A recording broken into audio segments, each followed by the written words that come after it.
What's up, y'all? It's Wednesday night, 8 p.m. Spitting with Spitter. What's good? Shout out my shout out this sponsor real quick and get right to the guest. Man, you're not a fucking guest, your family. I'm not doing that tonight. We're not doing all that.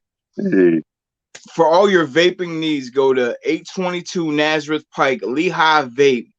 They have all the hardware, all the juices you could need. Go by, tell them TJ sent you. They'll take care of you. Again, that's Lehigh Vape, 822 Nazareth Pike in Nazareth. Stop by, tell them I sent you. To take care of you. Now to my guest, OG Jules, my guy, Jules Roderick. How you doing this evening, sir? what's up, TJ? I'm doing good, man. Chilling. You know, Happy to have you on because me and you be talking basketball and life like no other. yeah, And man. It's been a we were minute. just getting into it earlier. We're gonna save the social media talk till toward the end because I don't want to piss off any of my political connections. Everybody bounce. Oh, this is how these guys, this is how these Yeah, old men feel about social media. you Okay. know, if you want to hear the truth, Yeah, listen, you gotta listen. listen. Let that be the disclaimer for this episode. If you're looking for something other than the truth, you Yeah, may not. This may not be the one for you. you got to go You know, somewhere else, man, because for this ain't. real. That's all you're gonna get over here. True. You've been a barber for 37 years. Yeah, man. 37. It's crazy. I first, Jesus. first touched a clipper when I was 13. You know, and from there on, I love to do it. In my mind, see, I was an artist. Yeah, I mean, I could draw it really well. Yeah, I Mm-hmm. mean, and back, when I was that young, obviously it was in the '80s, so I was a graffiti artist. You know, so at the end of the day, I used to do people's jean jackets. The hats. I used to use the paint pens. I used to do Right, all right. that for people. You know what I mean? So at the That's end of the dope. day, like I'm an artist, so I always tell people if you're an artist, you can cut hair. You know what I mean? But like a lot of people go to school for it, and to be honest Right, with you, TJ, school ain't shit. Like it don't teach you how to cut hair. You right, know what I mean? It's gonna prepare you for the state boards and for you to get your license. But right. there's so many people out there with license that can't cut because it's not in, you know what I mean, no books. It's not in, coming from a teacher's voice. It's in your it's in your vision and it's in your wrist. You know what I mean? I tell Mhm. people like, damn, you cut a head in 10 minutes. Yeah, I can because I see it complete before I finish it. You know what I mean? I could be on this step and I know my next step, I already see it done. All I gotta do Right. is go over it. You know what I mean? So to me, a head ain't nothing but a canvas, a blank canvas. And I see my vision on that canvas and I just let my wrist go and bang. You know what I mean? That's And fire. and when I tell people that, they be looking at me like I'm weird, but I be like, nah, that's what it is. And my son, Yeah. he's picking it up because he's an artist. He can draw. He's been drawing Right. since he was a little kid. You know what I mean? He has an artistic mind. So at the end of the day, when he started touching my head a couple of times, the third or fourth time, I realized because I could feel it. You know what I mean? When he's cutting me, I realized that this kid might got it. He Right. flows with it easy. He holds the clippers right. He's always in a proper position now. And the first couple of times it was rough, Mm. but the kid got it down, man. But I like I remember said, you going live a couple times. I'm yeah, like, oh, Jules, don't. But you gotta learn, I right? You got it. got. You know what I mean? So I'm trying to tell him like, yo, and I'm like telling him like, yo, you don't have to be a barber. I'm not saying you got to be a barber, but Right. this is something you can have in your back pocket when you go to college. Because I went to college, military, I had them clippers with me. I needed that Right. extra money. I had them clippers. You know what I mean? So That's it. hell, I started cutting when I was 13. So you know what? My whole career in the military, college, everything, I'm cutting. I'm getting me a couple 10, $15. You Every know, time. yeah, doing It all doing add up. 5 or 6 heads a day. That's a little pocket change for me. For And I sure. tell him the same thing, like, bro, have this hustle in your pocket. So when you go to college, you ain't gotta call dad because dad ain't gonna have it because he gonna have to pay for both of y'all. Him and his sister, you know what I mean? So I'm like, yo, help Yeah. me out. You know what I mean? Help me. Mo- So It helped me.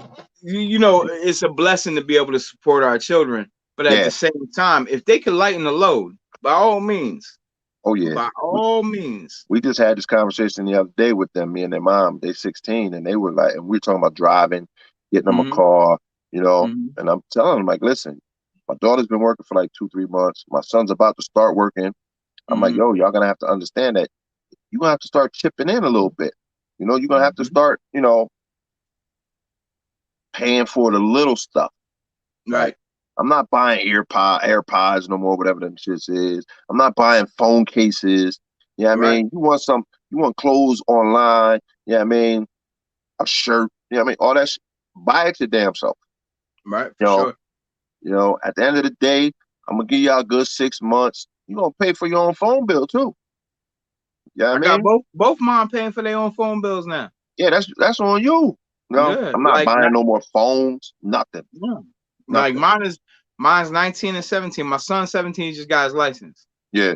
So we got him a little hoopty. Actually, my brother gave it to him. You know what I mean? It's older, but it Yeah. runs and Right. doesn't have a ton of miles, but he's learned how to fix flat tires. You know what I mean? Mm-hmm.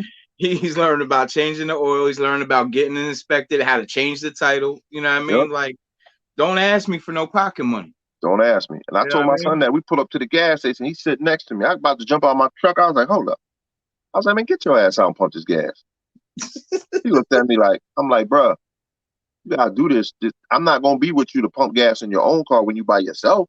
Right. You know what I mean? He Right. know how to do it. The first time he did it with his mom, Mhm. he spilled the gas all over his goddamn foot. Yeah. I mean, It's all like it's funny like with kids and like as I watch my kids get older, they're all teachable moments. oh yeah. Oh yeah. You know, Definitely. it's all teachable moments. Like my son right now, like he applying everywhere, he getting callbacks, because everybody's hiring. So, Right. but in the interim, every day he come to me and he needs something to do for money, so I put his ass to work. You know what I mean? Like Hey. the garage Mm-hmm. needs to be clean. This needs to be done. That but he's a go getter, so he just does it. He don't ask no questions Right.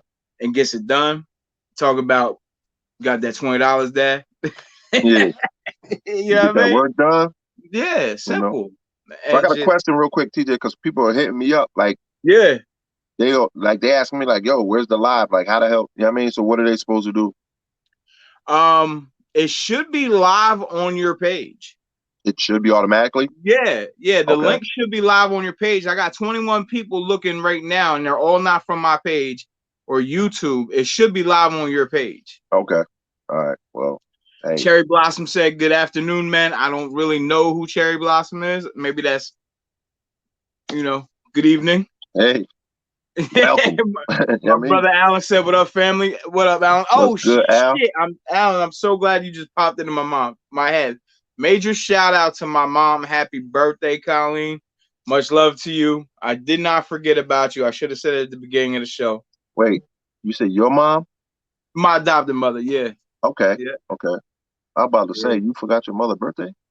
No. I had hit her at 4 o'clock. Yo, listen, time out. You know I I'll worked the say, dumb shit. damn. So I text her at 4 o'clock this morning, like, "Good morning, mom. I know you probably still asleep, but I love you. Happy birthday." Yeah. Wake You up know to what I it. mean? And then we did the Facebook post and blah blah. All the family does that shit. Yeah. Shit, corny. Sorry. Shit that we ain't do back in the day. You had to Yeah, call the motherfucker to see him. You had to go see him. yeah. It's crazy. What do you, Now you wake up to a big ass speech on Facebook and 70,000 people like it and comment, and that's it. That's the way birthdays go now. I told my wife this, man. I said, listen, the day I pass away, God willing, at the late age of whatever it may be, deactivate my Facebook fucking immediately. Yeah. Yeah. Immediately. This That, shit that wild, bro. because before my father passed away, he used to tell me, he's like, man, he's like, I don't even know when people's funerals. Like, I don't get calls no more. I don't get the phone calls say, hey, such and such passed away, such and such, funeral this day, that day. You gotta find out on Facebook. He's like, man, I'm not on Facebook. He ended up Right, getting a Facebook for the last 3, 4 years of his life. He right. wasn't really active on it. You know what I Stay mean? But connected a little bit. that's the only way he could really find out information, Right. because, people don't call people no more. I got one uncle who called my mom. It don't matter if the cat across the street died. This man called my mom, such and such passed away. And my mom texts me, such and such passed away. I'd be like, yeah, mom, I already seen it 7 hours ago on Facebook. Right, right. But it'd be That's crazy, though. That's my funny. uncle. My mom called him the Grim Reaper. And, he the messenger of death. Every time somebody passed away, that man find out he called her. As soon as I he got hit, every time she called my phone, I'd be like, oh, shit, what happened? You know what I I mean? got an uncle like that too. Yeah. It's funny because like most of my family from down south, when they call me, I know it's them types of Bad calls. news, yeah. Cause I asked my mom the other day, I said, Mom, well, when he passed away, who gonna call? You know what I mean? I said, how we gonna find out? Right, You know what I mean? I said, how we gonna find out? It's crazy, man. for But sure. it's that new age stuff, I guess, you know. It's wild, bro. I'm not. I don't know. I'll tell you like this, and if I'm being real honest in a moment of transparency, if it wasn't for the music, the keeping in touch with my people that aren't so close to me, Right. and this part, like the little endeavors that I do via social media, I don't know if I would rock with it like that. But you know what though, TJ, I was thinking too the other day, like similar to what you were saying, like I got so many friends on Facebook and I see a lot of them every day. Right. Why do we need to be on Facebook? We wasn't back in the day. You know what I mean? So why Yeah. do, like you said, the people who aren't so close to me, like my Right. military brothers, my college people, you know, Mm-hmm. friends that moved away, you know what I mean? Yeah. But my man live up the block from me. We on Facebook talking. Like, this is Yeah. stupid, man. And, Step outside and look down the street. and if I'm being honest with you, most y'all didn't rock with me in high school. Exactly. You And know what I mean? Most. that goes back to that whole thing we were talking about earlier with the likes and Yeah. all that. You Yeah, know? most y'all didn't write like, and if I'm being real funky, most y'all would have probably posted the article when I got knocked. Yeah. Knock it off. Yeah, they would have. You know what I mean? Because that's all the time now. You know what I Yeah. mean? People You get want to knocked. know? Boy, that joint go up on the book. Like, Lehigh damn. Valley Live get it first, boy. Holy shit. Oh yeah, that joint go up there quick. Yeah. Let's talk about your stint in the military, my brother. I was in the military, man. Woo, it was cool. It was cool. Um, I went in 1990. Obviously, Mm, I'm gonna tell you how I went to the military. T. This was crazy. Graduated high school '89. That summer, I just kept having this crazy dream. No lie, this crazy dream for like 2, 3 weeks straight, and I'm trying to fight this dream like not to have it. So I tell my mother, I go downstairs one day. I tell my mom, I said, Mom, like I keep having this crazy dream. Like I'm in the right. military. I'm in the army. You know what I mean? And she was like, well, maybe that's God, letting you know where you need to go. You know For what I mean? sure. What your path is. So I was like, you know, I was on Second Street. I was hard headed. You know what I mean? I had a book bag full of weed. I ain't trying to hear all that right now. You know what I mean? We don't need God talk at 18. Exactly. Not right now. You know what I mean? Not till this bag is empty, you know? So anyway, I was just on some, trying to fight this dream, and maybe like 3, 4 more days I had it again. But then I was like, Mom, like, but when I went to the military, I went to war. You know what I mean? The war started. This was no Mm-hmm. lie, TJ. The war, I was like, I was in war. Mm-hmm. You know? Now, in my dream, the war was like Saving Private Ryan type shit. Like it Right. was some old school shit. You know what I mean? So I was like, damn, like, bro, I left for the military. I went and I signed up. I signed Mm-hmm. up and because I wasn't really doing much. You know, Right. I was cutting hair, selling bud. You know, so I was like, let me go see what this is about. So go to the military, and I went July of 1990. Okay. Don't you know by September that war broke out? Desert Storm,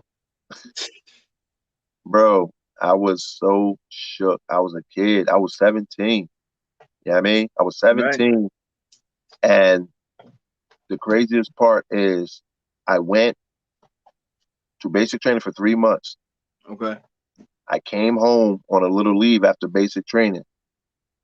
My birthday is November 17th. I'm 17 years old. The morning of my birthday at 6 o'clock in the morning, I had to fly to Germany. Mm. So, first time ever leaving home, first time out the country, everything. I'm 17. I'm just turning 18 that day. But Mm. with the time difference, I get to Germany, it's my birthday all over again. It was just weird. It was You get the weird. The whole big boot. situation, bro, the whole shit was weird. So I was like, wow, you know? So I'm flying into Germany by myself, young kid, you know what I mean? Don't know what's about to happen. I couldn't So imagine. I was just like, damn, you know? So as I'm flying in the Randstad Air Force Base, I'm like, and I'm coming in. No, excuse me, I was coming into Munich, Germany, and I was just like, wow, like I'm on the other side of the world. Right. I was just on the block, you know, like this is Second Street, crazy. cutting it up. Second Street acting a fool. Yeah, you know what I mean, so I get there. I don't know when I'm gonna be able to call my parents. I don't know when I'm gonna be able to talk to somebody back home. I don't know nothing. I'm thinking about what I'm about to land into. You know, Sure. so I mean, I get over there. You know, they pick me up. I don't know who to look for. I didn't know. Yeah, I didn't know nothing. Right. So I was like, you know, I come, dude had a sign for me. Okay, cool, whatever. So I go with dude. We ride. You know what I mean? It's like an hour ride to my post. Mm. So we go to base, but I have to go to reception. You know what I mean? I got to go to Mm. reception in Germany, just like I had to do reception in base training. I had to go to reception in Germany, just the paperwork and all that, shots, because I'm overseas. You got to make sure your shot, everything's got to be right. Everything's got to be right. You know, and I get there November 17th. They drive me to my unit. You know what I mean? I go upstairs, like a 3-level or four-level dormitory type situation. You know, I'm all the way upstairs on the 4th floor, in my room, my bunk, at my locker. I situate myself all day. I'm situating, coming in, meeting people, blah blah blah, meeting people. You know, getting comfortable. I'm a kid. You know what I mean? And then here comes Thanksgiving the next week. You know what I mean? My birthday is November 17th. Here comes Thanksgiving the next 2 weeks. You know what I mean? So it's like never been away from home. Now in the military, they got this thing, adopt a soldier. So what happens is when you are overseas, if you've been over there for a while, you are Right. adopted by a German family or a military family that lives off post. You go to their house for holidays. Okay. Bro, I didn't know nobody. I wasn't going nowhere. Right. So half the unit is gone. Over half is gone. And it's like me and 4 or 5 other soldiers that are just getting there. Now we're spread out amongst the building. We don't really know each other yet. You know what I mean? We all know we knew. Bro, it was the worst day of my life. Probably one of the worst days of my life. I sat in my room. I didn't have nothing. You know what I mean? I didn't have anything yet. I didn't have a TV. I didn't have a stereo. I didn't have nothing. So I'm just in there, like, laying in my bunk, looking out the window, like, going to the phone, trying to call home.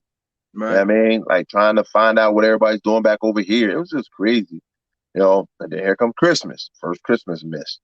Mm. Same thing. Everybody bounced. So this whole situation is just crazy for me, It's right? a whole new experience. It's a whole new experience as a young boy. Right. So I Yeah, was just I like, couldn't like my son's 17. I couldn't imagine. yeah, yeah, You man. know. And then it's like, oh, you know, you over there, you got nobody. You gotta wait till everybody comes back after the holidays and stuff. People going home, coming back to the United States for the holidays and everything, bro. Like, you're like, damn. Like, no, you can't go nowhere. You just got here. You can't go nowhere. You know, Have so you had to see? it was just crazy, bro. But you know, as it went along, I adapted to it. I got, got busy with it. It was cool. You know what I mean? Everybody keep hitting me up talking about where the show at. I'm trying to tune in. Yo, that's so weird. Like, tell them you send them the YouTube link when we done. Yeah, because they keep either texting me or inboxing me, but I'm on my phone, so I don't want to black it out. Right. Yeah. So I was just like, um, I adapted to it. I mean, I adapted to it. You know, and I was a spoiled kid, so it was tough. I mean, not having nobody. Right. So yeah, bro. And then it was just like within 6 months, that war kicked off. Mm. I was like, what am I doing? Like, what do I Showtime. do? No time, bro. Yeah. It was like, oh, boom. Like, you talking about 3 o'clock in the morning being woken up by people pounding on your door, yelling in the hallway. You got you got 3 rucksacks, big old duffel bags on the top of your locker already prepared. Always. They stay up there, always. We had to snatch them all down, go to the windows, throw them shits out the window, down to the ground.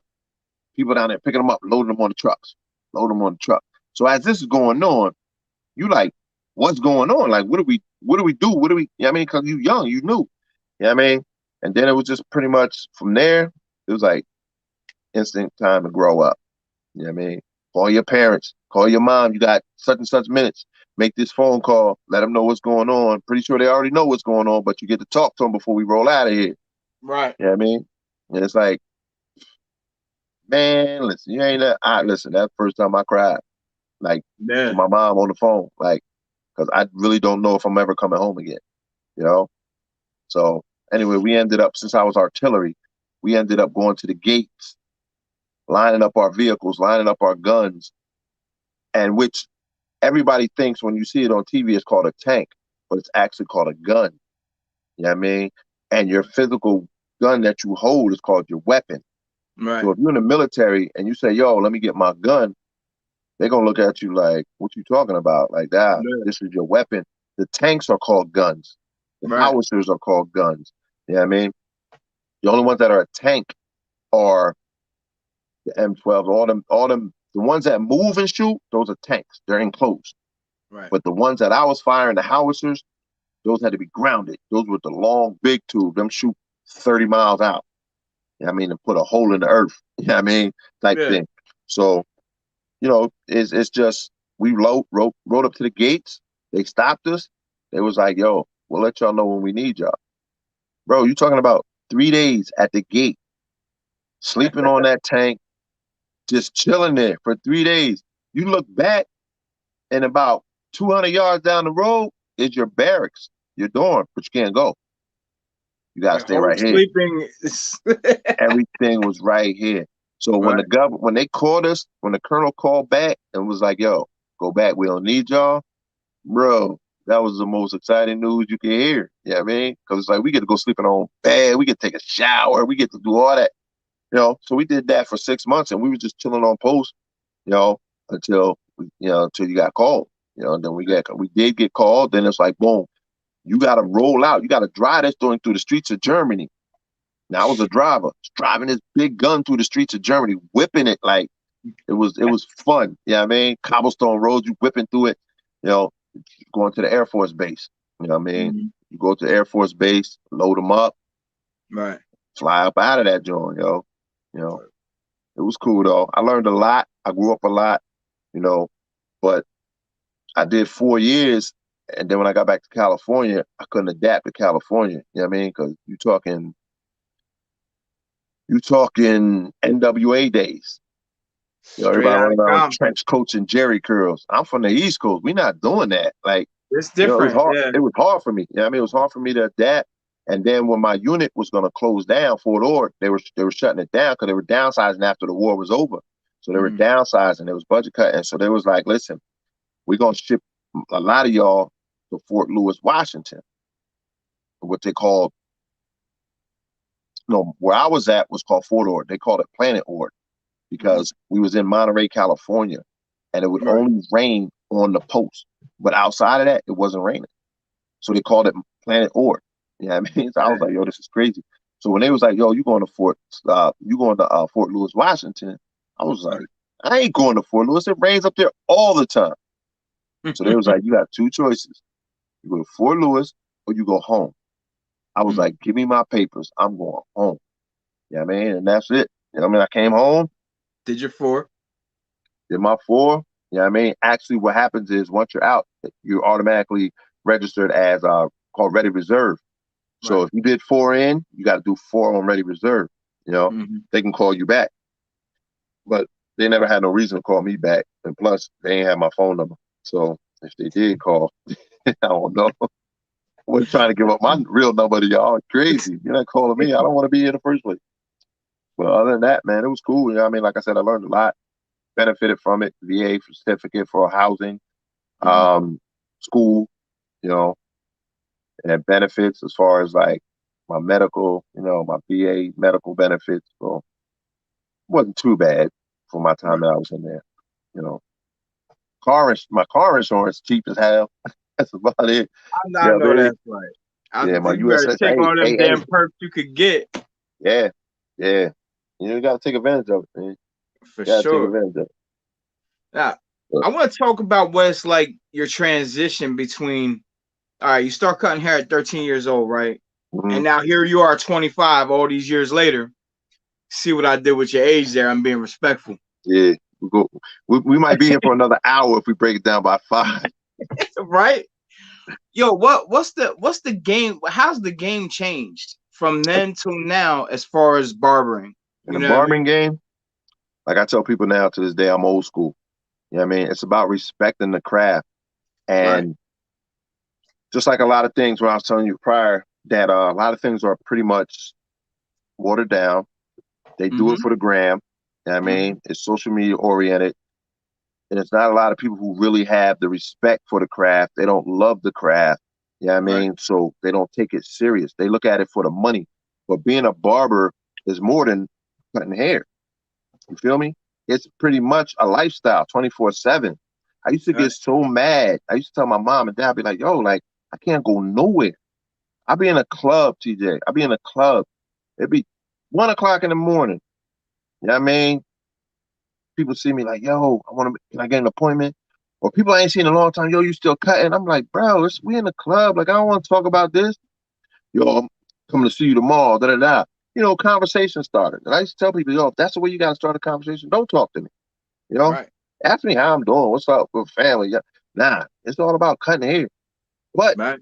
my dad told me, he said, yo, man, he was like, you earned that.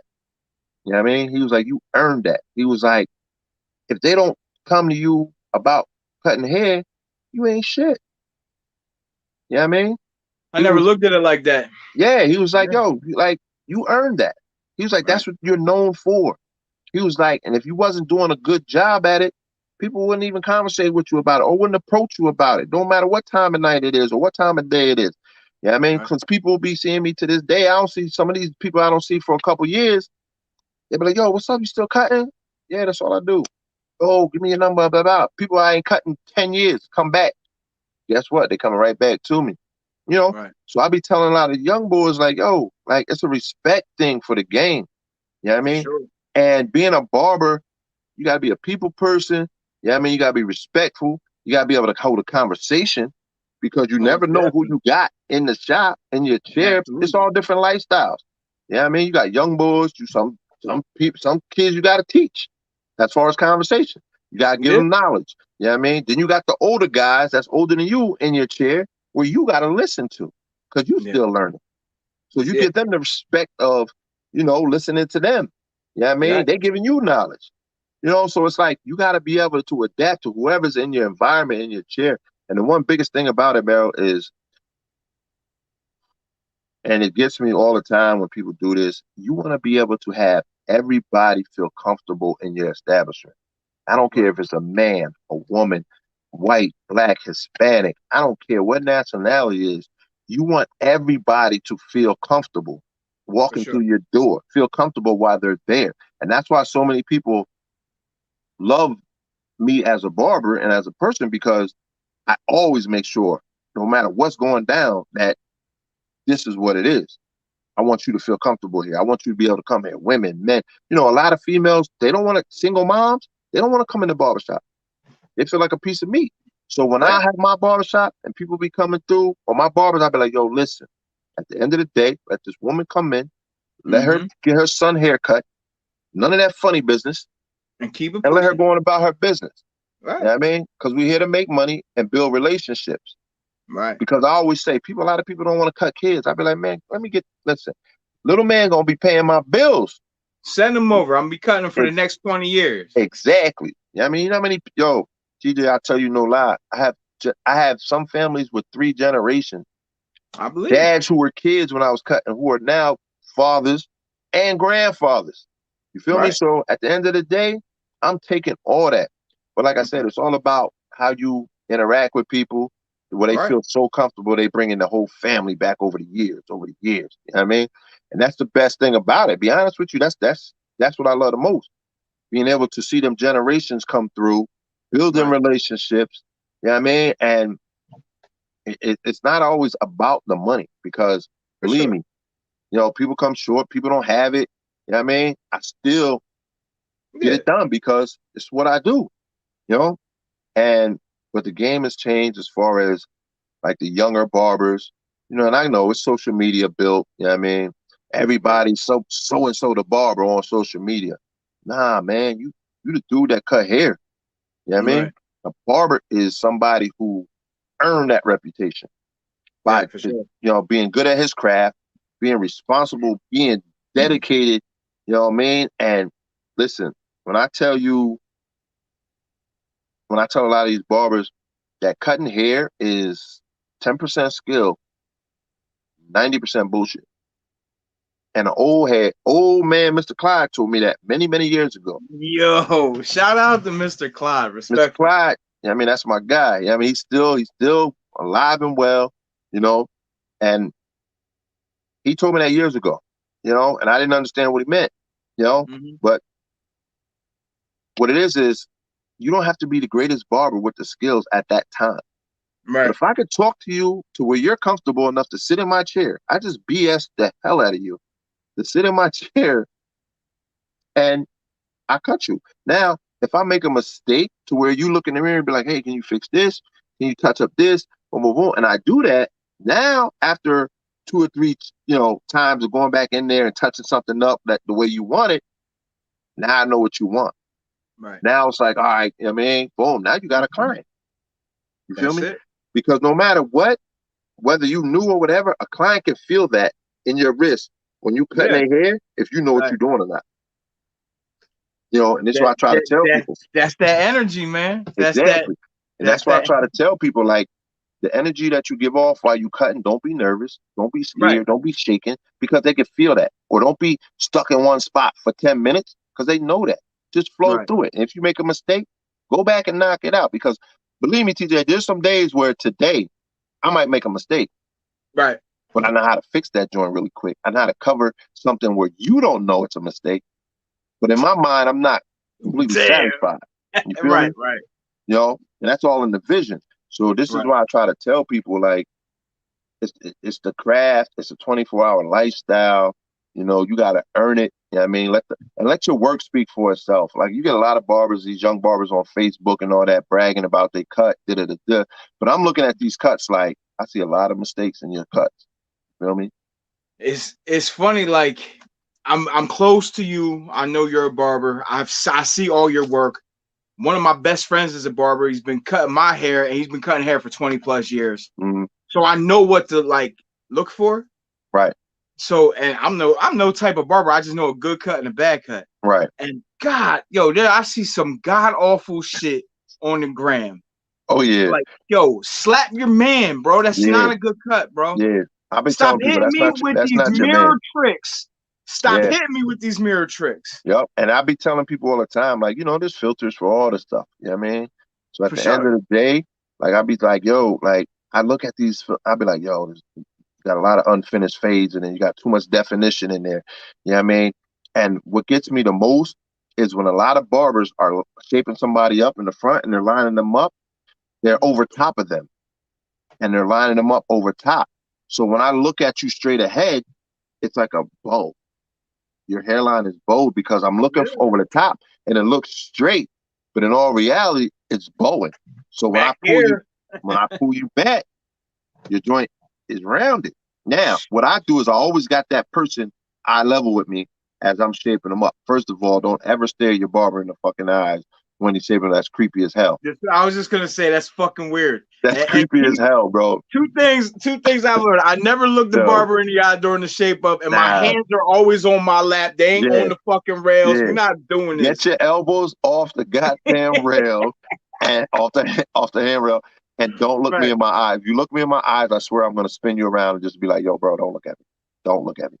Yeah, I mean, close your eyes. It's weird though, bro. But it's funny though, because that's just a written rule all across the barber game. Don't look your barber in the eye. You would think. But why would you want to? And I don't get that. Like, why would you want to look at somebody in their eyes? You know what I mean? This close. Yeah. You know what I mean? Now, if that was a female barber and you looking at her in her eyes, basically you hitting on her. You know what I mean? It's still creepy. It's creepy. You know what I mean? So she gonna be like, why are you looking at me like that? But sure. It's a lot, man. It's a lot. It's a big difference today. But like I said, I always stick to my old school values. I always try to teach the old school values in the barbershop. I don't care if you don't have nobody all day.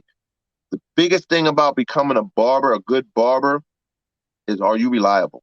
Because you don't got to be the best. but are you reliable? If somebody comes in here 10 times, are you sitting in here 10 times, whether you're doing nothing? Are you here 10 times out of 10 that they come in here? Because one day their barber's not gonna be here and they're gonna be like, man, I'm gonna get this dude a shot because he's always here. You know what I mean? But Get if a you new want to keep customer for life. running in and out the door, you're not gonna make no bread. And when it's time to Right. pay up, you ain't gonna have it. Then Right. you want to go with the excuses. It's not gonna work because at the end of the day, I gotta pay the bills. Right. But so I try to preach, the old school values into these kids and how to build a relationship with clients and all that crap, man. So And that's why in your title it says OG, because yeah, most of these OGs that be out here don't be teaching these young kids the right way. nah, And I'm man. calling a spade now. If Yeah, you're in an OG tax bracket, if you're in the OG title, yeah, stop sending your mans to jail. Stop right, teaching them bad. You know what I right. mean? Like raise them up. And that like you said, man, that just goes in every aspect of life, man. Like, Absolutely. sports, everything. I'm so old school, bro. Like, We're getting to it. it's great. And you know me, T. When I be coaching, I be snapping, and my Yeah. and my players is grown, Mm-hmm. and they be ready to fight me. I be like, I don't care if you can't handle it. Hit the road. I don't care. You know what I mean? But like you said, we'll get into that. But everything with me is old school values because I always feel like old school always works no matter what. For You sure. feel me? The For sure. old school always works no matter what. The new, cute, flashy is just that, new, cute, and flashy. But that thing Mm-hmm. won't break.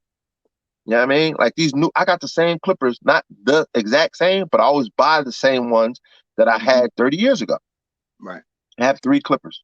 Now they got all kind of new stuff out. But they lightweight, they cordless, they this, they that. But they don't give you that cut. They don't, they break down. You know what I mean? My old school stuff don't break down. You know That's what I it. mean? And I tell people, they be like, That's yo, it. OG, when you gonna get this? Buy this one, use this one. Nah, man, I'm gonna use these same thing. I said, because at the end of the day, look at your cut and look at mine. It ain't the clipper, bro. It ain't the clipper, it's the man holding it. You Damn know what I right. mean? I said, you give me Damn a right. butter knife and a stool, give me a generator and an outhouse in the middle of the, and I'm gonna make this bread. You know what I mean? And it's gonna come out the same way. I Right. said, because it's not the clipper. The clipper don't do the work for you, bro. Nah. You know what I mean? You gotta do it. It's gotta be in the vision and in your wrist. Some people don't get that, man. Some people don't understand that. And that's I think our responsibility from my generation on up to yours, Yeah. whatever the craft is. You know what I mean? That, I've had people hit me up about this podcasting thing. I'm like, here, listen, I'll show you everything I did to get started, but you have to conduct your own interview. right. You know what I mean? Or your conversation or whatever. Like most of the people that I have on is people I want to give my flowers to now. And so it's like family, we having conversations. Right, You know what I right. mean? Or music. I'll teach you everything I did, but you have to take that, you know what I mean? Mold it your way. But the work ethic, for whatever you do, the work ethic has to be there. And that's another thing, TJ, with this generation, the work ethic. Yeah. It's so entitled. They don't want to work for it. You feel me? And that's goes with everything, man. Even sports, in the barber game, these dudes don't want to work, man. They think money just gonna come because you in this barber shop. It ain't gonna work for you like that. And I tell Right. people, you come work with me, I ain't feeding you because I gotta eat. My kids gotta Right. eat. Right. So either you see what I'm doing and you pick up on that and you learn from that, Mm-hmm. or you're gonna be hungry as hell because I'm snatching everything come through the door. Right. You know what I mean? And that's As just you what it should. is. And I'm pretty sure music wise, it's the same way. Like you got to grind, like we were saying earlier. You know what I mean? Mm-hmm. You was grinding, you was carrying crates, you was carrying speakers, you was, Yeah. doing all the dirty work. You know what I mean? Wires all over the goddamn place. Now, like you said, motherfucker go in the It, bathroom with a microphone and a ring light, and it's over. yo, It's over. if I had the luxury, and I love the fact that my guys like Menace and Cap C and all these guys are enjoying the Serato space of a laptop Yeah, and 2 texts, and that's all you need to bring. yeah. These are the same guys that have lugged speakers and Oh yeah. crates Oh and yeah. to Now it's the oh, plug-in era. Now it's the plug-in oh generation. God. Yeah, Yeah. it's And I've times been have rocking with changed. Menace, man. Menace been doing my birthday parties every year. Wow, since he just did, since I was 30. Yeah. You know what I mean? So like the last 25 years, maybe I think 25, 30 years old, he been doing my birthday party every That's fire. year. You know what I mean? I gotta come to this one. I be Oh, the respectfully 50th, bro, declining. it's going to be something way different. You know, I always do Yeah. the NFL theme, like Right. represent your team. You know what I mean? Have fun with it, blah, blah, blah. Everybody comes dressed in different NFL teams. You know, Mm-hmm. it's pretty dope. But this year, I'm like, I'm 50. It's not going to be none of that. You coming in suit, tie, shoes, and your best. And it's going to be in the evening where my kids can come. Because they're always Right. like, Dad, we don't get to come to you. Well, this one, I got to be able to have it in the evening. It's going to be a food, catered food. It's going to be a nice event. You know what I mean? So, Give me a reason to break these gators out. exactly. But we still going to party. We still going to For have sure. fun. But it's going to be more some, I'm 50 now. You know what I mean? For sure. And then pretty much going to be my last party, my last Yeah. birthday party. You know, Yeah. unless I'm around for them, you know, what is it, silver, gold, whatever, 70, you know what I mean? Right. So, Right. yeah. But other than that, this is it, man. It's going to be in a hall. You know what I mean? It's going to be something nice. So, you know, I'm So, definitely going to be reaching out to everybody I know. Like, yo, you invited. You know what I let's mean? My go. other parties all every year was $10 to get in. Now, this year, my 50th, everybody free. Everybody just come. You know what I mean? Everybody I know, Let's every, celebrate. you know. And like I said, like, I met you through my nephew. Right. I met a lot of guys from Easton down that area through him. You know Right. what I mean? And it's just, it was all cool with me. They was all Mm-hmm. good. You know what I mean? They all respect me. So at the end of Absolutely. the day, I'm like, yo, like, even the younger generation, you know, I got a lot of the young cats who were my nephew's friends or played ball for me when they was younger. Mm-hmm. So I make sure, like, yo, I'm gonna reach out to all y'all. Everybody that was part of my life, you know what I mean, for these Mm-hmm. 50, you know, I'm a reach out to it and invite, man. So it's gonna be fun. It's gonna be definitely fun. Now we're gonna close out this episode. We're not done. Right. I need to make sure we're having a lot of amount of time for this last topic. Lehigh Valley basketball. Mm. You are a staple in the community. If you mention Lehigh Valley basketball, there's a couple names that come up. Yours Right. always being one of them. How did we get here with that? How did you get that reputation? You know, it's crazy though, TJ. I was a baseball guy growing up. Okay. Baseball was my first love, and a lot of people don't know it. Some people do. I was a baseball guy all the way, Baseball being the most boring sport ever. all the way to high school. You know, my Right. best friend was Dave Stout, who was actually the athletic director at Deer Off now. Right. Best friend growing up. You know, baseball, Eastside Memorial. You know, I stopped playing when I went to high school. I played football, youth football, played quarterback all my life. Got to ninth grade, played football, ninth grade, 10th grade, 11th grade. I didn't start playing basketball until 11th. Well, high school. I didn't start playing until 11th grade. I played knee-high basketball, you know, for Midway Manor. And I started playing basketball when I was 13, you know. But my family out here, and I just used to love to go watch the older guys play ball. You know what I mean? So I used to go down Valania Park, the mecca of basketball in Allentown. Don't let nobody else ever tell you anything different, bro. Valania Park is the mecca of basketball when it comes to basketball, you know? So I used to go down there, you know what I mean, 80s, and just sit there as a kid and watch these older guys just play, you know? I used to go to, on 6th Street, 6th and 2. It was called the Negro Cultural Center back in the day. Now it's the Health Bureau. It's the health department, health center or something like that. Right. But I used to go, it's called the Negro Culture Center. They had a gym downstairs, had a pool. We used to go there, roller skate, had different classes, welding and stuff like that. As a kid, I used to go there, but I used to watch my older brothers play ball, you know. And my favorite player growing up was one of my older brothers, Doc Riddick. Anthony Riddick, his name, we call him Doc because his game was, he had that Julius Erving game back in the day.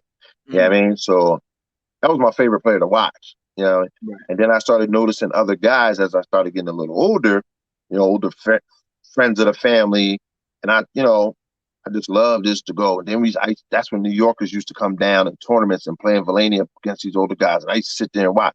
And I used to just be like, damn, man, like I used to be out there every weekend just watching these pickup games and these little, you know, New York versus Allentown, you know. And that's when I just was like, I'm hooping. I'm playing ball. You know, I was long, skinny kid. Like I said, I Right. started when I was 13. You know, I wasn't really good. I was still, I was in that baseball mode. I wasn't really good as a basketball player. So then I got better when I went to the military. Okay. Honestly, when I went to the military, 17, 18, that's when I really developed a basketball game because I was playing against guys from all over the world. You know what I Right. mean? And when I went to the military, when I was in California, I made my all post team. You Okay. know, so then I came home in '94, and I was playing in Sand Island. I was playing in Sand Island, and I was playing in the summer league over there. And one of the refs, I'll never forget this guy, man. And I'm pretty sure he probably passed away by now because he was up in age. Merv, he was a referee, and he approached me one day. He was like, "Man, did you ever think about going to school for basketball, play basketball?" I was like, "Nah." You know what I mean? Once again, Right. I'm chilling up down on Second Street. I ain't doing nothing. And he was like, "I'm gonna make a phone call for you." He's like, "I'm gonna get back to you." Following week, man, TJ, this dude comes back with a card. He was like, "Listen, man, I called the coach at Northampton Community College." He was like, "He wants you to give him a call, blah, blah, blah." Yo, it took me about a month to call that man because I was like, I ain't going to college to play no ball. I don't care about that stuff. So my mom was like, why don't you just try it? You know what I mean? See what it's about. Boom. I got the GI Bill for the military. So I'm like, all right. So I go call coach up, set up a meeting, and I go up to Northampton Community College. You know what I mean? We sit in his office, we're talking, he's running it down to me how things operate with college and all this. Mm-hmm. And I was like, cool. Like, I want to come. You know, Word. just like that. I was like, I want to go. I want to come to school. So he was Let's like, get all it. right, we got to get you enrolled, blah, blah, blah. So, I was enrolled for the fall semester. Like I said, Okay. this was over the summer. So I was enrolled for that fall semester. Mm-hmm. But no, excuse me. Yeah. But I missed the beginning of it. I missed that September. So I had to wait till January to go to school. Right. But I was eligible to play basketball because I was enrolled, but I couldn't go to classes. So we had a Christmas break. And with the Christmas break, through the semester break, we had a Christmas tournament, my bad, Christmas tournament. And we were traveling to Vermont, the college was. So coach was like, yeah, you good, you can come, blah, blah, blah. I go to Vermont. That's my first time stepping on a college court. Right. You know, coach comes to me, he was like, hey, listen, we got guys that were here prior, so I can't start you, da, da, da. We up there, I think we played 4 games in this tournament against a couple of different teams. I know we played a team from Canada, team from a college from Vermont. Yeah, I mean, they're all junior colleges or community colleges. So he was like, I can't start you. I get it. Okay, I don't know. Whatever. Puts me in the game, kill everybody. 25, 30, 22. And still didn't start me because there was guys there before me. Paying your dues. Yeah, so in my mind, I'm like, God, it's trash. Like, this is light work, you know? But Mm-hmm. like I said, I don't know nothing about how college goes, how ball goes out in college or whatever. So I just played my role. But when we came back, the next semester was starting. And he brought me off the bench the first 2 games back home, Mm-hmm. 36. The second game, I think I had maybe like 25. And he had no choice but to start me after that. He had to tell the boy that I took his spot, like basically. Boy was mad at me. I'm like, listen, bro, don't be mad at me. I just play. I just ball. You know? Right. So from there on, it was just ball, ball, ball, and I didn't take it serious though, because I Right. ended up only playing that part of the semester from January till the summer. Mm-hmm. Then I didn't go to class. I didn't do none of that. You know what I mean? So I was ineligible. So Right. come the following year, community college is only 2 years. Come the following year, I'm ineligible for the first half of the semester. Right. So I'm playing intramural. I'm on the baseball team in the intramural league on the Mm-hmm. basketball team. The baseball team has a basketball team. Like so my basketball team is all baseball guys. So obviously, they pick me up because they know, he can hoop, but he's ineligible, but he can play intramural. So I did that. So then I got my grades up, and then I finished off the final half of the semester. And then I just never went back to school. Right. So I really only played a total of 1 semester, 2 halves. You know what I mean? And then it was just like, all right, I'm doing something else. Then I just started, you know, getting back into the community. Like I played in the Heritage tournament. My first Heritage tournament was in 1987. But my uncles and my dad, they had this crew. You know, they were, they hustled. They were big time hustlers. They had the valley on lock when it came to the drug game. But they used to do a lot of stuff for the community, donate food and stuff. So they created the Black Heritage. That's who originally created them. Uncle Harry, my father. They was called something Brotherhood or something. I don't know. I gotta ask my mom. She'll know. But anyway, they had this little crew, and they would have meetings every month. Put money in the pot for certain events throughout the community. Holiday seasons. They buying people's clothes, paying people's bills. It was crazy. And then it was just like, I played in that Heritage, and I just grew from there, just balling. You know what I mean? So by the time I was maybe like mid-20s, 25 to 30, right, there was nobody who could really rock with me out here. So then it was like, here comes Sweetwater. You know what I mean? Here he's comes made the Jerry. list a couple times. Here comes Jerry. You know what I mean? So in my mind, he was the only one.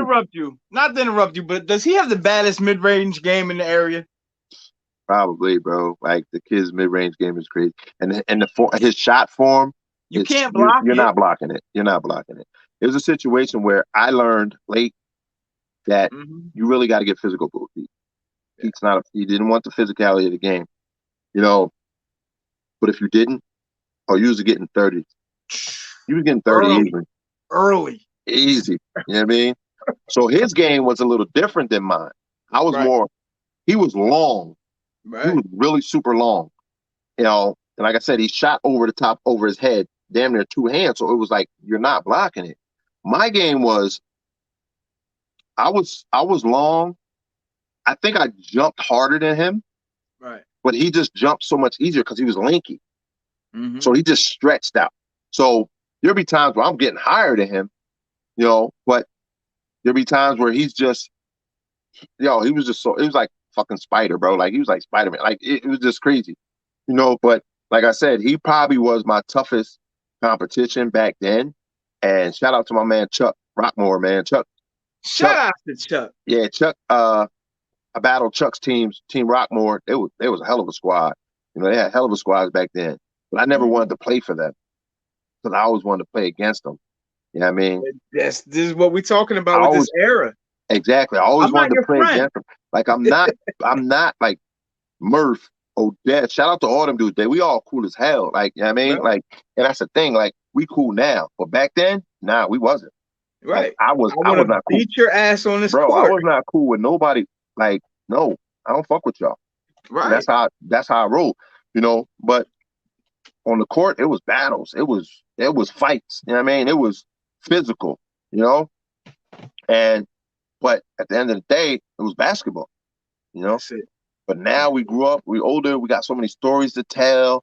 You know what I mean? Like I tell, like this generation now, they're not going to have nothing to talk about 25, 30 years down the line. Right. They're not going to have nothing to talk about, Start playing basketball with all my friends. Right. That's it. Like we battled teams. You had Team Rockmore. You had Ackies. Yeah, rest in peace to Ackie, man. You had Ackies. You had Staley's. You had, oh my God, there was so many solid squads. You know what I mean? Like, I recall playing against Eric Jacobs, Scotty Colville, Tommy Rummel, Eric Yankowie. Like these dudes. Now these were some white boys. Listen, one thing that we can do is shoot. I'll put that bitch in the bucket. Them boys was bad. Like they used to give us hell. Was Eric Jacobs really an assassin like that? Bro, Eric Jacobs can shoot from across the street. Right. When I tell you that man him and Coach Colville, who was at the sales, bro, snipers. Like, you talking about pure shooters. And then here comes Pete Lasicki as a young age. I was just going to say. It was hell on earth with them dudes, man. And they were basic basketball players. They weren't athletic like we were. We're trying to use our athleticism. No, these dudes is basic. And they were slowing the game down and killing us to where it's frustrating. And that's when I started to learn, yo. So I just started coaching these kids and messing with the youth and getting into all that, where I started loving it. And I Mm-hmm. just started building teams. Like my nephew T, Darnell Braswell over at, head coach Allen. Shout out to Mm-hmm. Ganese. You know, Barbosa Ray, my little cousin Ray.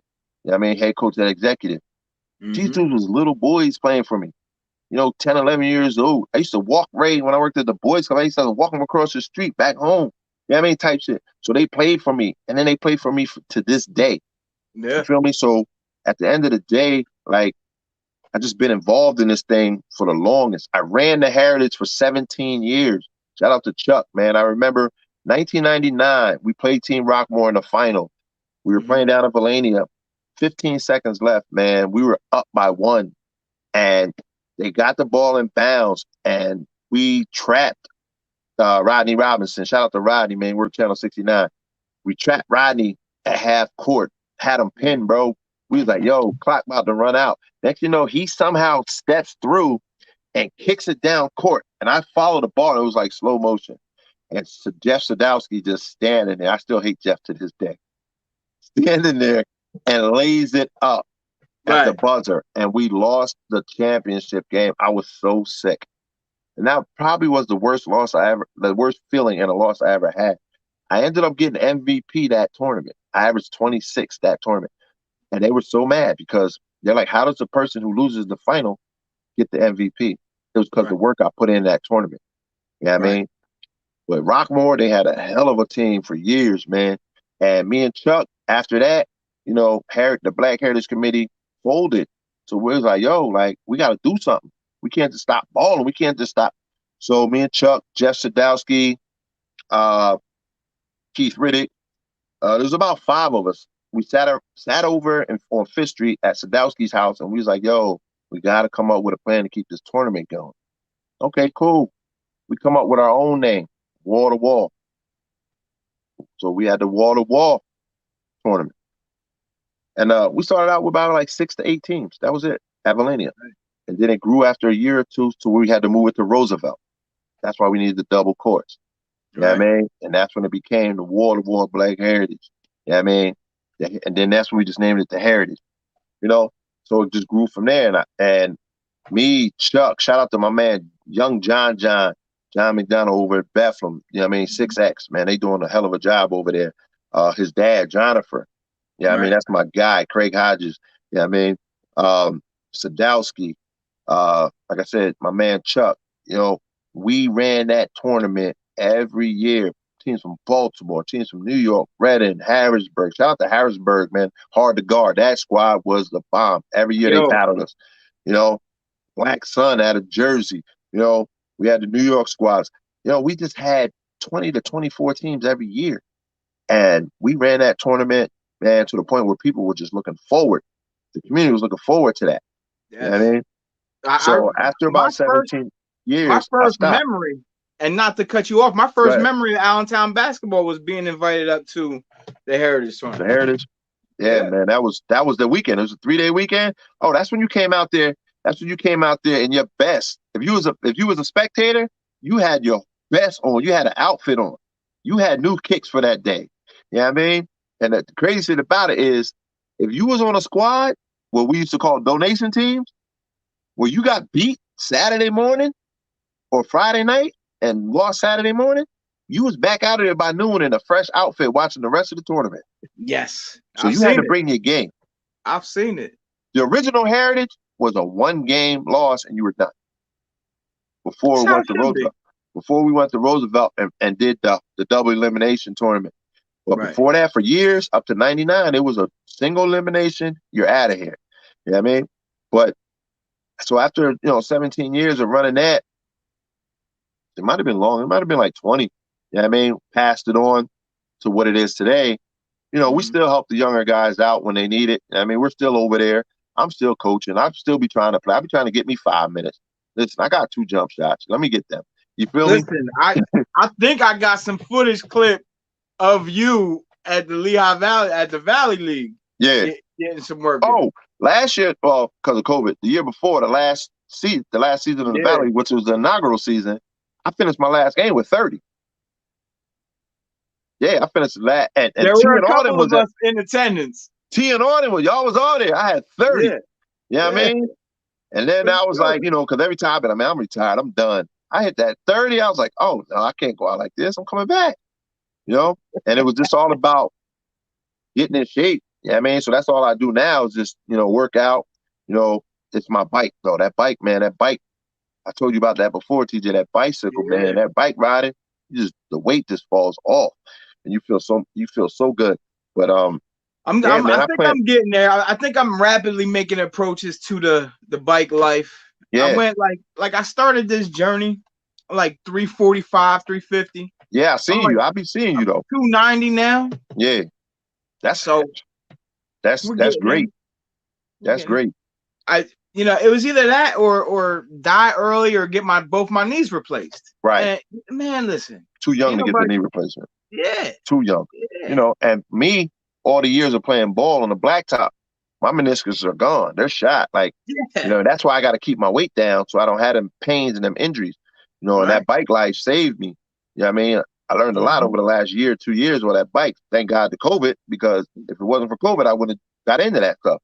Yeah. But yeah, but I be seeing you though. I be peeping you, and you could physically, I could see the results. You know what I mean? Yeah. And So I far, tell so people all good. the time, weight loss is not about starving yourself. It's not about dieting, because you don't want your body to go into starvation mode.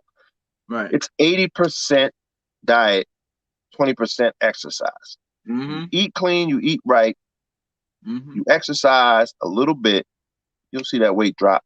You know what I Yeah. mean? Cut the sugars, cut the sodas, cut the junk, all that. Yeah. You know what I mean? So, I mean, so far so good. Like everything in my life is a work in progress. oh, definitely, definitely.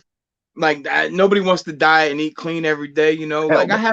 I have my fucking bad days where I Oh, want we some all damn do. You ice have cream. to though. You got to balance it. TJ, Yeah. like, I don't eat meat. Right.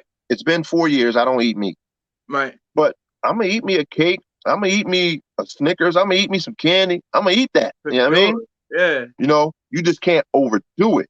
You Right. feel me? You can't. You know, Yeah. Like I don't do the buffets no more. Like right. You know what I mean? that's just kill Like you. I'll eat pizza once in a blue. You know what I mean? Mhm. Ice cream once in a blue, but you just can't overdo it. The fast Right. food, no, I'm cool with that. That's just trash food, period. Yeah. So I'm cool with that. But It was funny. I had like when the COVID really started lifting, I had ran into Money's father Tank. Tank, yeah. Shout out to Tanky, man. That's one of my Shout out OGs to too. Tank, man. That's a great man. And he was like, he looked at me crazy. Like I guess he didn't really recognize me at first. He was like, damn. And to this day, like I don't see it in myself. I don't see like the weight loss in myself. Right. You know what I mean? Because I've been big my whole life. Right. So, but it's that, you know what I mean? It's my Oh yeah. kids noticing. It's to keep going. It's definitely, man. Definitely. We going let's It's wrap it crazy. up like this, and let's be as polite and controversial at the same time as possible. Got you. I need your top 5 ballers from the Valley. Now? We could Today? do 2 eras. Okay. Respectfully. Right. We could do your era where you came up and the era now. Right. All right. Well, we're gonna go back to my era first. Gotcha. And a lot of these names, a lot of people may not know. It's tough. 5 though. It's that 5 is tough. I can get 15, but 5 is tough.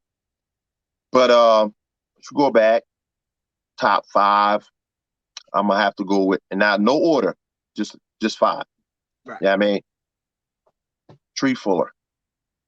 People see Tree to this day and don't understand how good that man was. Yeah, I mean, Rick Middleton. Yeah, I mean, respect to Rick Middleton, man. He was a phenomenal guard. The greatest shooter ever without a 3-point line. If he had a 3-point line, he probably would have put 1,000,000 points up at Duroff, Fu Belfield. He did coach at Duroff in his later years. Rest in peace to Fu Belfield. Wow. Now, see, the thing about it is you have organized play and you have playground play. There's street legends out here now. I mean, now I'm gonna tell you like this real quick. That's the problem with today's kids in basketball. They do not play on the blacktop no more. You learn how to play basketball on the blacktop. All that in the gym with trainers every day, individual workouts. Cool. But no, you There's learn that nothing like game in-game experience. on that blacktop, taking them beatings, you know what I mean? Getting cussed at, you know what I mean? Damn near having to fight, getting your heart. That's what a lot of these kids lack today is heart. You know what I mean? So at the end of the day, you learn that game on the blacktop. You feel me? So, but back to what we were saying. So I said, you know, Food, Tree, Rick Middleton, uh, you know, I gotta say, you know, my top, you know, my brother Doc, my brother Anthony Riddick. You know what I mean? Shout out to my brother Anthony, man. He was my idol growing up. You know what I mean? Right. Who else was out there? And I gotta say, you know, a guy like Scotty Koval. Coach Koval at the sales, like just watching him grow up, like just shoot the hell out the rock, man. Just like he just had game. He just had, you know, he wasn't fast, he wasn't the most athletic, he wasn't dunking nothing. I don't even think I ever seen Scotty slap a backboard. But his game I was, respect that. I made a career man, off of jaying people. yo, like he had every shot. He had Right. every shot. And I'm gonna tell you, this guy is older than me, way older than me. But nah, I can't say he's way older than me, but he's one of my OGs. He's like what right now I'm known for on the court is basically that fadeaway jump shot. Right. On the post, that fadeaway jump shot. You get to that age. Right. Where I picked that shot up from, it wasn't Michael Jordan. I picked it up from my guy, Alvin Wright, Tatum. Tatum, man, that one-legged fadeaway step, yeah, it was crazy. And I tell him to this day, like, bro, like, I watched you do that shot so much, but I knew when my time came to where I had to adjust my game to on that block, I ain't running around all crazy no more. I keep it basic. That's when I started messing with that fadeaway, and I started, you know, spinning inside, spinning outside, up and under, pump fake. You know what I mean? I started every aspect of the fadeaway I started working on. And it was because of watching him. Bro, he used to kill with that fadeaway. But bro, like I said, there's so many guys that I can name. Now let's come to this era. Let's get to it. Let's come to this era. And now I'm gonna tell you like this, before I even mention these names, there's gonna be a lot of guys out here who might not like what I say. But if you know me, I don't give a shit. Right, word. Because I look at it as who done something with the game. For sure. You know what I mean? Talent, who's done something with the game. Now, obviously T. Like, I mean, hands down.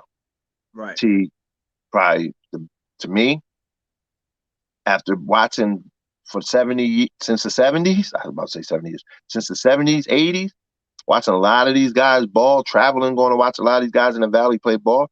T probably the greatest player ever to come out of the Valley. He's not going to get that respect from the people up top because at the end of the day, they didn't want to see him succeed anyway. Right. They want to see him fail. All right. So, but talent-wise, pure God's gift, nobody I ever saw has the abilities of the overall game that kid has. Passing, rebounding, scoring. When he wants to play defense. I was just going to say, locking up when he wants to. Yeah. When he wants to lock up, he'll lock you up. You know what I mean? But he's a point guard. He's been a point guard since he was a little boy. He's been, you know, picked up a basketball when he was 4 playing against 6, 7, 8-year-olds. You know what I mean? Down in the Eastern. You know what I mean? Shout out to Brian Brennan, man. Brian Brennan used to tell me all the time, man. He's like, yo, your nephew's going to be great. My nephew was 5, 6. Right. You know what I mean? Right. And he was just always like, yo. Shout outs to the White Mamba, man. Yo, that's my guy, Brennan, man. Yeah. Like, yo, well, he used to tell me all the time, he said, your nephew's going to be that dude, man. He's going to be great. You know, and, you know, like I said, Braswell. I would take Braswell in any battle I go to when it comes to basketball. Yeah. Top 5, Jalen Cannon. I don't know if you're going to find a harder worker. Jalen Cannon, man. Like, he was trash in 8th grade. Yeah. Coming into Allen, Jalen was terrible. But he worked his ass off. You're not going to find a harder worker. He's going to outwork you on the court. Exactly. Now, oh man, top 5 now. T, Breezy, Jalen. But I just don't want to keep it Allentown, man. Like, I've seen so many kids grow up playing so many, you know what I mean? Like, I could put an all Lehigh Valley team together with 50 kids, Yeah, for sure. and it's like, you know, you got today's kids like Tyrese Martin. But like I said, if you're gonna go Tyrese with is gonna be tough, man. Tyrese is gonna be tough. He is, and I think he'll really get a shot, you know. Yeah, I And think so. I'll be the jump. I hope he really makes it. Yeah, I mess with Tyrese all the time. I talk a lot of shit. All them little young boys know. Come around me, I'm gonna talk my shit. I'm gonna tell you trash. I tell T you trash. You know what I mean? That's our responsibility. Hey, I tell T to this day you suck. You know what I mean? Every Like, time I see T, I'm like, stop talking, put your hands up. yeah, You know what I mean? you know what I mean? You suck. You know what I mean? At the end of the day, you missed 3 foul shots, bro. You suck. You know? And I never forget the game. Him and Darnell missed 12 foul shots. They swear to God it wasn't 12. I said, you both missed 12 foul shots, and we lost the championship game because of you two. They be like, nah, we ain't missed. You missed 12. You know? It's crazy how that shit stick with you, right? Yeah. Because I have a bunch you of know. those. And shout out to Darren. Money, man. Money. A lot of people want to compare Money to T, but it's an unfair comparison. Because like I said, T just got God's gift. Money worked so hard. Right. And I give him that. Like, he worked hard. He earned his shot at the league. That's what it was. He earned his shot at the league. 4-year kid at Nova, good kid. You know what I mean? Earned his shot. You know, I always tell T, you know, I never give up on him to this day. But we talk all the time. Obviously, it's my nephew. It's like damn near like my son. Like, you know, I'll never give up on him. You know, but I always wanted him to work a little harder in the gym. You know what I mean? Putting in work. If he would have put in a little more work, we'd be watching him today on the TV. You know? But he's still getting paid to play ball. That's it. So I'm cool with that. You know? That's it. But you know what I mean? I'm proud of Darnell Braswell. Like, that's my guy. That's, you know what I mean? Shout out to Navy, man. Great first year coaching. Yo, let me tell you something. Quick story. We was in the barbershop 3 years ago. And Doug Snyder, I got the word that Doug Snyder was retiring. You know, shout out to Doug Snyder, man. Hall of Fame coach in the Valley. One of the best ever. That's my guy, too. Stand up guy. Oh, yeah. Doug, we're doing a free clinic at Mountainville, you know what I mean, with Doug on the 15th of May. You know what I mean? Open for all kids from ages 5 to 10, 5th grade to 10th grade. You know, free clinic. You know what I mean? May 15th. Register online on the Mountainville Southside page. Go on their Facebook page and you can register. You know, but anyway, you know, I told Darnell, I said, yo, Doug retired, man. And he was coaching at the sale still. And I said, that's your job. And he was like, nah, he was like, cool. He had the sales, you know, Koval gave me the, you know what I mean, the shot. He's like a father figure to me, really good dude. Blah, blah, blah. I said, bro, Allen is your job. Because Ray had just took the job at executive. Right. You know what I mean? So I always tell him, it's either you or Ray. You know? Allen's your job. And he was like, nah, man, I got a phone call when he got the job, not from him, from somebody else. I think it was my brother Leo called me up. Like, yeah, I heard Braswell got the Allen job. I was like, huh? You know, I was like, I ain't hear about it yet. So I called him up. I called Neezy up. Yo, as soon as he answers the phone, he was like, I already know what you're gonna say. Yeah. I said, didn't I tell you that was your job? I said, you are the perfect guy for that role. We need guys like you in those roles. We got Ray at executive. Now we got you at Allen. You know what I mean? We got the coaches that can relate to these kids. And look at you. Nobody expected Darnell to do what he did this year, winning that district title. No. Nobody expected Ray to go to executive and win 3 straight district titles. But they did it. Right. Because of the people they are. That they can get kids to run through brick walls for them. Yeah. You know what I mean? These kids buy in. Easily because these coaches relate to them. They don't only care about them for basketball wins and losses. They care about them through life. You know what I mean? I know Ray, a couple of times you telling me, yeah, man, I call my kids at 10 o'clock at night, make sure they're home. You know what I mean? Stuff like that, you know?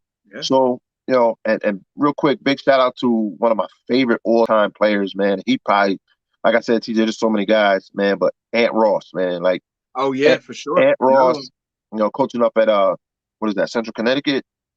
Mm-hmm. He just was, I used to tell him, man, yo, I don't know how he don't got that Dare off high school job. He should have had that job. Yeah, I mean, them kids will run through a wall, and I tell him, just like I told Donnell, you might not win right away, but them kids are going to play 110% for you. You know, Donnell goes out there and wins the district title, unexpected, but his kids, undersized like a mug, undersized. Yeah. He went out there and he beat the Pocono out. He beat them. Yeah, I mean, he won the title, and I was like, yo, like for me, that I still coach this guy. You know what I mean? As a grown man, and he's coaching high school, but I still coach him. Right. I still coach Ray. You know, I'm just like damn, like, you know, I'm nobody now. Like when it comes to the coaching thing, I'm just me coaching adults. You know what I mean? Winning. You know what I mean? Like, but these couple guys, chips here and there. Yeah. Oh, I got a lot of them.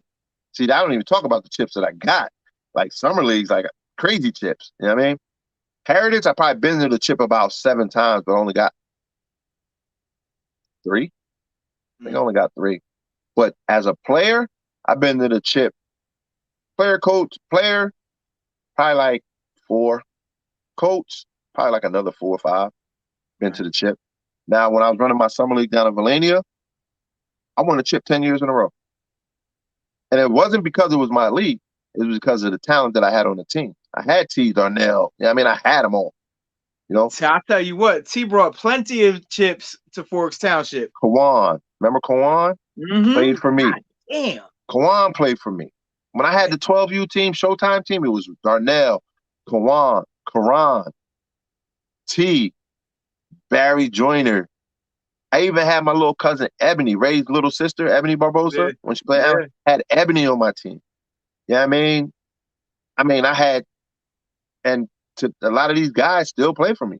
So, you know, like I said, at the end of the day, we had a killer squad, man. We had a killer squad, and they just stuck with me for years. Like T, I don't even recall the last time he ever played for somebody else in this heritage. I don't think he ever did. I think he played for Black Room maybe like a couple years ago, because either I didn't put a team in or I just wasn't here. It was like 3 or 4 years ago. You wasn't around. Yeah, it was Black Room. I only showed up for the championship. You know what I mean? So other than that, like, because my daughter's soccer crazy right now.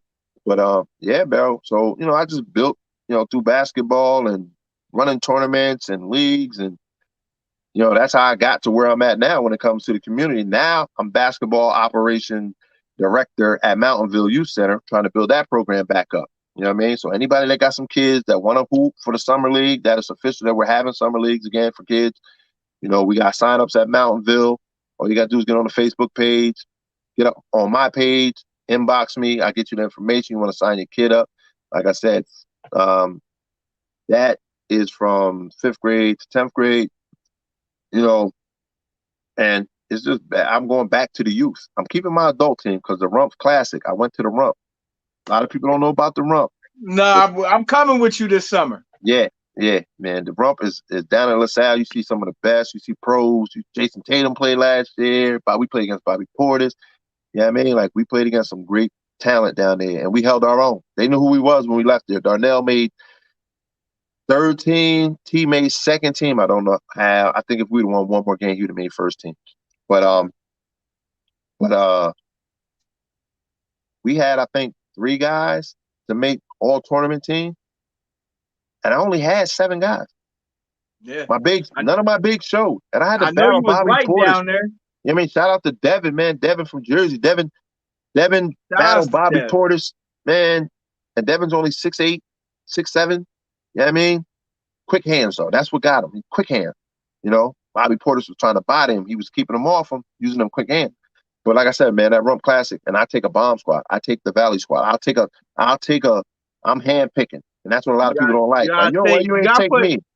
Why you ain't take me? Why you ain't take? Bro, you're not good enough. You're not going to embarrass me down there. This ain't an individual tournament. This ain't an individual showcase. A lot of you guys are good rec players, good, you know, but when it comes to putting the team together, that's what I like to do. I like to build a machine, and everybody got to play their part. Obviously, we know we got T, so who knows where that part's going to end up. You know what I mean? Like, it's like I'd be so pissed at him, but, you know, he always comes through. You know, 9 times out of 10, I should say, because there'll be some days where he just be, who knows? But I got the talent. I got, you know what I mean? But I love having a guy like Darnell there who will come to me and be like, yo, Jules, this is what you got to do. This, you know what I mean? Like those guys, I can leave on the court. I don't got to coach hard anymore. Right. You know what I mean? I'm like Phil Jackson. Them dudes make me look good. You know what I mean? Them dudes make me look good. Shit, all I got to do is know when to call a timeout. You know what I mean? Shit like that. You shout tell out to me to call when timeout. You know what I mean? Let me know. Hey, y'all tired? All right, timeout. All right, Cool. y'all talk about y'all whatever need y'all a want to talk sub? about. Word. Okay. Yeah. You know what I mean? So at the end of the day, TV on the court, like, yo, put that nigga in. Put him in. All right, let's go. You know what I mean? Shit like that. But, like I said, man, it's been years of basketball. I love it. To this day, I love it. I'm starting to go back with the kids, and volunteer over at the youth center. And we're doing great things at Mountainville. Baseball season started, football, flag football. Now we're getting ready for, tackle football. Like I said, basketball signups are now. We've rebuilt that whole place. Shout out to Jessica French, who's the president. My man, Peter, vice president. They put a lot of days and a lot of hours and a lot of work into Mountainville, man. And it took 88 days to restore that whole place, and they did it with their own hands. I ain't help. I ain't gonna lie. I ain't help. I ain't help. I came in after the fact. You know what I mean? But I caught the tail end of the restoration, and I seen what they was doing. So shout out to them, man. And they're there every day. Every day they're there putting in hours. I can't be, obviously. I got to work. I got other things I got to do. But I'm in there, popping in here and there. But I stay in contact with everybody, But now it's my time because it's basketball time, so I got to put in more time. And then you got to put in that work. Yeah, but shout out to dudes running the Valley League. EMAC, Jason. Shout out to them guys, man. Yeah, shout out to them dudes, man. They had a real good, successful inauguration. Then they ran the tournament last year. It was really cool. You know what I mean? And I heard this year's supposed to be a lot bigger, a lot better. So we're going to see, But, there's a lot of guys that along the way, helped me out. Like when it came to basketball, like I said, Chuck Rockmore was my right hand. You know what I mean? Jonathan, McDonald, John, his son, John. Jeff Sadowski, they were all right there with me. You know what I mean? Definitely. And I was right there with them through the years. So, like I told them the other day, I said, yo, we're going one more time before I'm really done. Like, we're going one more hard tournament. You know what I mean? Before I'm done. We're all coming back. So I was like, it's going to be a reunion tournament type of thing. With, we're all going to run this thing together and just go, bam, one hard time. The last time we all walk away. You know what I mean? So, but bro, like I said, man, it's been fun. It's been fun. Now, before we get out of here, because I like to keep it to an hour, but I knew this shit was gonna happen. I knew it when we started getting. That's why when you asked me, you was like, yo. When I asked you, I said, yo, how long this gonna be, man? Because I could be here all night with you. Right, for sure. Yeah, for sure. Is there anything you want to ask me before we get out of here? Actually, I do, man. Like, I don't even know when the fuck I met you, T. But when I did meet you, it's like, when you meet somebody and you be like, I fucks with him. Like, I mean, that's a good dude. I get that a lot. The vibe is there. The vibe was there, I should say. Like I said, I believe I met you through my nephew. You know what I mean? You was most definitely.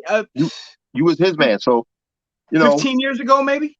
Yeah. So when I met you, it was like, that's my nephew's people. He cool as fuck. You know what I mean? Every time you see me, you give me the respect. Absolutely. You know what I mean? We chat, talking. I was raised by old heads. You always, what's up with tournament? You need help? Boom, boom, boom. You always there. You know what I mean? You always hit me up.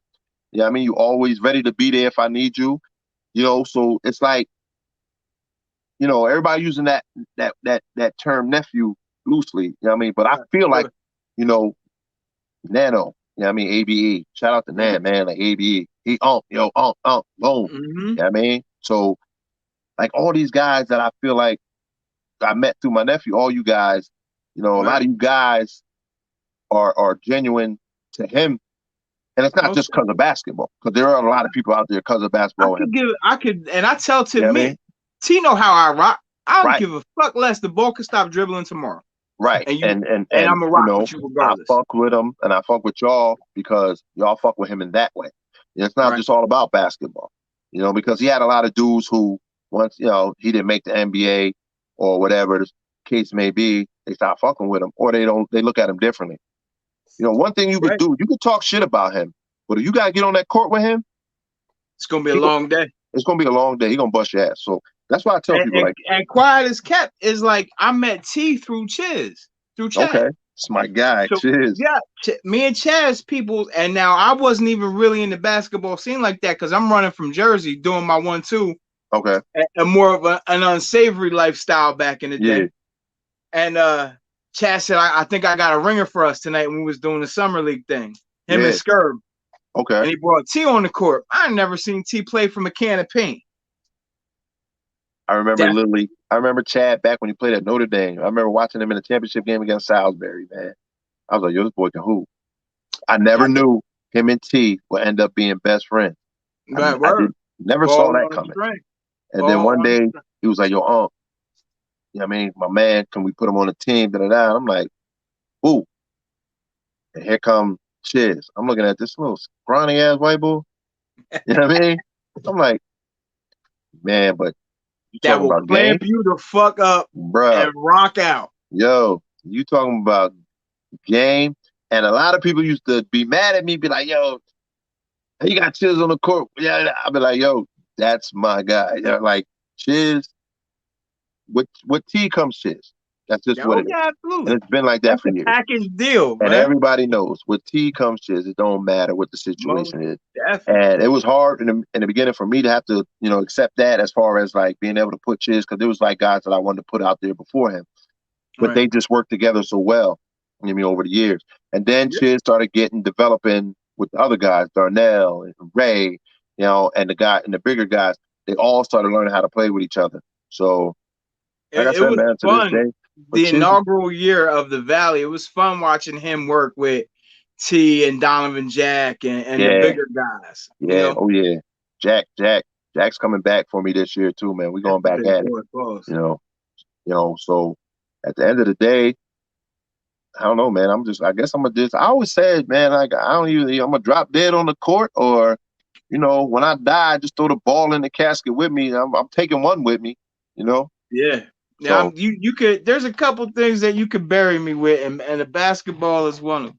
Yeah, man. You know what I mean? But like I said, man, when I met you, bro, it was like I already knew. You know what I mean? I already knew, because my nephew's not gonna bring nobody to me that he know how I am. He knows I'm straight to the rip with it. Like, I'm not holding nothing back. Like, if I could feel, I'd be telling my nephew, like, yo, I don't rock with him. Don't, you know what I mean? So at the end of the day, he know he not gonna bring nobody around me that he know I ain't gonna fuck with. So, but at the same time, the vibe from that person is, I'm gonna be able to tell what kind of person they is. Like I said, when I met you, I was like, yo, this dude cool as fuck. Like, you know what I mean? He and it's been how long? You know what I mean? So, like I said, bro, when you ask me to do the show, I know I'm always busy. I know I'm always doing something. And I know you asked me prior. And I was like, bro, I got to do this show. Like, you know what I mean? I got to do TJ's show. Like, I can't keep putting him off, knowing I can make time. When you said a Wednesday, I was like, oh, I'm good. I was like, I'm good. You know what I mean? But, for sure, man, like I said, bro, I appreciate being on here, talking to you. You know what I mean? Maybe one day we'll do it again, see how the ratings go. You know what I mean? If you don't get kicked off the air after. And we got a couple topics to get. I gotta get out of here because I got some things to do. But we got a couple topics I'm sticking in the clip for later. I done missed half the Sixers game. You know what I mean? But how fun is it watching Lonnie develop as a player? It's been really fun, man. I went down this year to watch the first game back in Philly. I went down to check them out. Sixers versus Sixers blew them out. They beat them by like 35. You know what I mean? And but just watching Lonnie, man, because his going into his senior year, we played Allentown versus Reading. It was featured T versus Lonnie. I mean, T had like 40 something. Lonnie played well. He played really well. He almost beat us at the buzzer. I think we won that game by 2, and they had to call it because it was so damp in there that the court got started getting moisture and slippery. But it was a good game. It was a benefit, so it was fun. But just featuring them two going at it, we had a lot of fun with that. And a lot of people don't know Lonnie used to play for Wall to Wall as a kid. Yes. 13, 14 years old, he was up here playing for Wall to Wall. Shout out to Chuck, man. Wall to Wall Urban Youth Network. Lonnie played for him. Took him to Brooklyn a couple of times. Took him a couple places. As a little scrawny ass kid. Yeah. And he's putting it on for Reading right now. He's doing his thing. Shout out to Reading High, man. They won a state title. For sure. Won a state title, man. So listen, it's the a lot of rest of stuff my out there. topics we're gonna save for the next show. Oh yeah, let's schedule that show. You know what I mean? My brother, I appreciate you on to the most up high. Thank you for coming on. No Thanks for doubt, sitting man. down and Anytime. shooting the shit with me. You know what I mean? Anytime, man. I'm gonna send you the link when we're done.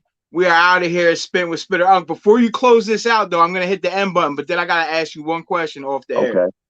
We're not doing everything. Ain't for the on. Ain't for everybody. Yeah, it's not for everybody. Thanks for tuning in to Spittin with Spitter. It's been another Wednesday night. For all your vape needs, go to Lehigh Vape, 822 Nazareth Pike. Tell them TJ sent you to take care of you, man. And everybody else that tuned in tonight, we appreciate you. Have a good night, y'all. We out of here. All right.